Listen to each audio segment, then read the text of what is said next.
পটুয়াখালীর খেপুপাড়া ও আশপাশের এলাকা দিয়ে উপকূলে ঢুকেছে ঘূর্ণিঝড় রিমালের কেন্দ্র। এর ফলে উপকূলীয় অঞ্চলে দমকা হাওয়া সহ বৃষ্টি বইছে। ঘূর্ণিঝড়টি উপকূল অতিক্রম করছে, আর রাত 2টা থেকে 3টার দিকে ঘূর্ণিঝড়টি বাংলাদেশ অতিক্রম করবে বলে জানিয়েছেন দুর্যোগ ব্যবস্থাপনা ও ত্রাণ প্রতিমন্ত্রী মুহিবুর রহমান। এদিকে কুয়াকাটায় পানির তোড়ে ভেসে গিয়ে একজন জেলের মৃত্যু হয়েছে। আবহাওয়ার বিশেষ বিজ্ঞপ্তিতে জানানো হয়, ঘূর্ণিঝড় কেন্দ্রে 64 কিলোমিটারের মধ্যে বাতাসের সর্বোচ্চ গতিবেগ ঘন্টায় 90 কিলোমিটার, যা ঝোড়ো হওয়ার আকারে 120 কিলোমিটার পর্যন্ত বাড়ছে। পায়রা ও মোংলা সমুদ্র বন্দরে 10 নম্বর মহাবিপদ সংকেত এবং কক্সবাজার ও চট্টগ্রাম বন্দরে 9 নম্বর মহাবিপদ সংকেত জারি রয়েছে। ঘূর্ণিঝড়ের প্রভাবে খুলনা, সাতক্ষীরা, বরিশাল, পটুয়াখালী, চট্টগ্রাম, কক্সবাজার সহ 15 উপকূলীয় জেলা ও আশপাশের দ্বীপ ও নিম্নাঞ্চলে 8 থেকে 12 ফুট উঁচু জলোচ্ছ্বাসের শঙ্কা রয়েছে। ভারী বৃষ্টির কারণে পার্বত্য অঞ্চলে পাহাড় ধসের শঙ্কাও রয়েছে।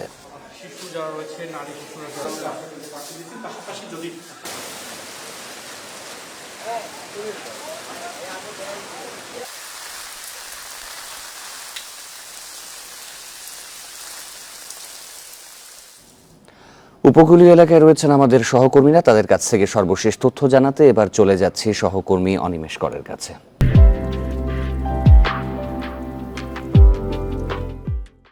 ধন্যবাদ শাবাত। আমরা জেনে নেব আমাদের প্রতিনিধির কাছ থেকে এবং আমাদের সহকর্মীদের কাছে সবশেষ অবস্থা। রাত 8টার দিকে ঘূর্ণিঝড় রিমালের কেন্দ্রটি উপকূলে আঘাত এনেছে এবং এই আঘাতের তাণ্ডব এখনও চলছে।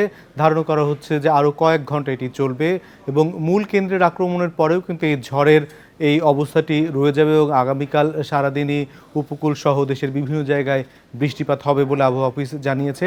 আবহাওয়া অফিসের সর্বশেষ বুলেটিনে কি বলা হলো এবং সবশেষ তথ্য জানতে আমরা চলে যাব আবহাওয়া অফিসে। সেখানে রয়েছেন সহকর্মী মাহমুদ শরীফ। আপনার কাছে জানতে চাই যে আবহাওয়া অফিস কি বলছে, যে ঘূর্ণিঝড়ের এই তাণ্ডবের এই ভয়াবহতা কতক্ষণ থাকবে? দেখুন, মূল কেন্দ্র এখন উপকূলীয় এলাকা অতিক্রম করছে, যেটি রাত 8টার দিকে শুরু হয়েছে।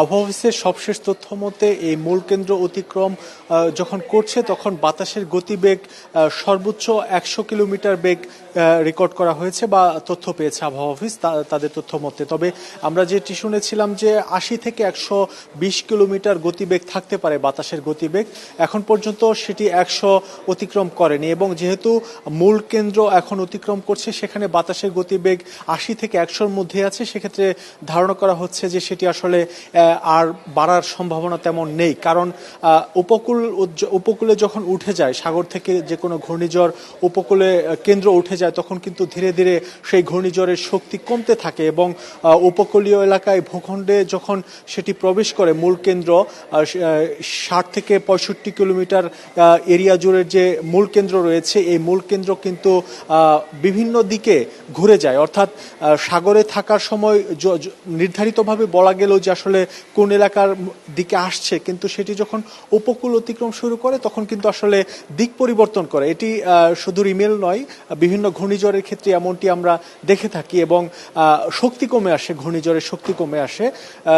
আমরা যতটুকু জেনেছি, কিছুক্ষণ আগে কথা বলেছি আবহাওয়া অফিসে যারা আছেন তাদের সাথে, তারা বলছেন যেহেতু শক্তি কমে আসছে সে কারণে ধারণা করা হচ্ছে যে বাতাসের গতিবেগ 100-র উপর উঠছে না, এখন স্বাভাবিক যে গতি অর্থাৎ 80 থেকে 100-র মধ্যে আছে এটি।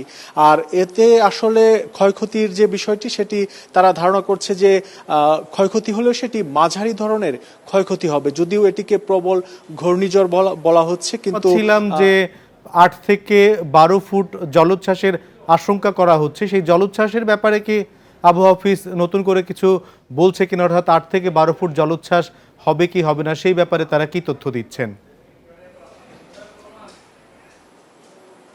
দেখুন, জলোচ্ছ্বাসের বিষয়ে আবহাওয়া অফিস বলছে যে তারা চেষ্টা করছে, তাদের যেসব অফিস রয়েছে উপকূলীয় এলাকায় আবহাওয়া অফিস রয়েছে বা তাদের যারা আছেন দায়িত্বে তাদের সাথে যোগাযোগ করার চেষ্টা করছেন, যেহেতু উপকূলীয় এলাকা অতিক্রম করছে এখন যে মূল কেন্দ্র অর্থাৎ ঘূর্ণিঝড়ের যে মূল কেন্দ্র সেটি, যে কারণে হয়তো কিছুটা সময় লাগবে যে আসলে কত ফুট জলোচ্ছ্বাস হলো বা কি পরিমাণ ক্ষয়ক্ষতি হলো বা এই ঘূর্ণিঝড়ের আসলে কোন দিকে মোড় নেয়। আমরা যেটি রাত 8টার দিকে জেনেছিলাম যে এটি ঢাকা ময়মনসিংহর এই দিকেও কিছু অংশ আসতে পারে, কিন্তু কিছুক্ষণ আগে আবহাওয়া অফিস বলছে যে সেটি আসলে দিক পরিবর্তন করেছে কিছুটা, এখন সেটি যশোর এলাকার দিকে যাওয়ার একটি সম্ভাবনা তারা দেখছে। এছাড়া আমরা জানি যে ভারতের পশ্চিমবঙ্গ এলাকাতেও একই সাথে এটি আঘাত হানছে এবং বাংলাদেশের যেসব উপকূলীয় অঞ্চল রয়েছে সেসব উপকূলীয় অঞ্চলে কিন্তু তাণ্ডব যে শুরু হওয়া সেটি কিন্তু আবহাওয়া অফিসের তথ্য মতে সেটি হয়ে গেছে, কারণ তারা বলছেন যে মূল কেন্দ্র যখন উপকূলে আঘাত হানে তখনই মূলত